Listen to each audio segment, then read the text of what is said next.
Je vais le défendre, Monsieur le Président. Ouais. Donc, il s'agit d'un amendement qui intéresse beaucoup les entreprises. Il se trouve que dans ma propre circonscription, les entreprises aujourd'hui sont pénalisées 2 fois. Elles ont donc cette taxe d'enlèvement des ordures ménagères qu'elles payent. Il se trouve que la collectivité a supprimé le service de ramassage donc d'ordures. Les entreprises font appel donc à des sociétés privées et donc elles se retrouvent pénalisées 2 fois. Je trouve ça inéquitable en termes de justice fiscale. Et donc par cet amendement, on rectifie un peu ce texte. Merci, monsieur le rapporteur. Vous décrivez, monsieur L'Aquila, la différence entre la TEOM et la REOM. Vous êtes d'accord? Et c'est un débat qu'on avait eu d'ailleurs en LFR 3 et 2 aussi. Si on veut une redevance en fonction du service rendu, c'est la REOM. Et la TEOM, c'est une taxe, c'est un impôt qui doit être payé par l'ensemble des assujettis à cet impôt-là, nonobstant le service qu'ils utilisent de collecte des déchets. Donc je crois que les deux sont cohérents. La coexistence des deux est cohérente, donc c'est un avis défavorable parce que à ce moment-là, c'est plus une taxe, c'est un impôt si c'est en fonction de.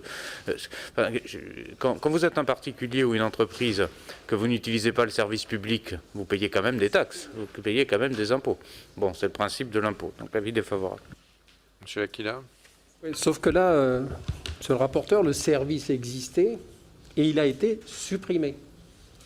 Donc on essaye de rectifier effectivement au travers de cet amendement cette double, que j'appelle une double imposition finalement. On a une TEOM, effectivement, et on fait la différence entre une taxe et puis une redevance. Mais là, le service existait, il vient d'être supprimé et les entreprises font appel à des entreprises privées pour l'enlèvement des ordures. Donc, je trouve... Elles peuvent choisir en général. Elles peuvent choisir un service privé dans le cadre de la taxe d'enlèvement. Elles sont exonérées de la taxe d'enlèvement des ordures ménagères si elles prouvent qu'elles ont un service privé. Beaucoup font ça. Oui, monsieur de Courson. C'est vrai qu'il y a un statut étrange de la TEOM, puisque juridiquement, vous devez simplement avoir une annexe, vous pouvez la mettre en recette générale de votre budget, et il y a simplement une obligation de mettre une annexe.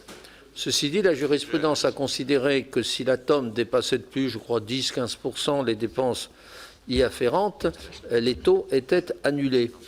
Et notre collègue a raison. Actuellement, vous ne pouvez pas exonérer des parties de votre commune qui n'ont pas le service d'enlèvement, au motif que c'est une imposition de toute nature.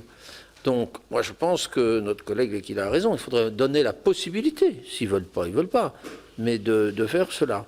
Bien, et ce qui serait intéressant, c'est qu'un jour, il y ait un recours au Conseil constitutionnel pour dire comment est-ce qu'on peut me faire un impôt plus ou moins affecté alors que je n'ai pas le service. Je dis plus ou moins, parce que juridiquement, il n'est pas forcément affecté. Il n'y a pas toujours un budget annexe obligatoire.